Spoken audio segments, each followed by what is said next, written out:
बिस्मिल्लाहिर्रहमानिर्रहीम। अस्सलामुअलैकुम मेरे प्यारे साथियों, फूल चैनल में हम आपको खुशामदीद कहते हैं। आज की अच्छी बात के साथ 3 इंसान 3 चीज़ों से महरूम रहते हैं।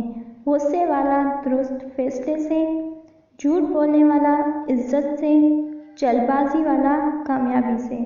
इसके साथ साथ आज हम आपको आज की टिप बताते हैं। आज की टिप कुछ इस तरह से है कि आपने कोकोनट ऑयल यानी खोपरे का तेल ले लेना है। उसमें 2 विटामिन ई कैप्सूल को अच्छी तरह से शामिल कर लेना है और जब वो शामिल हो जाए, उसमें मिक्स हो जाए खोपरे के तेल में, तो आपने वही तेल अपने सर पर 5 मिनट के लिए मसाज करना है।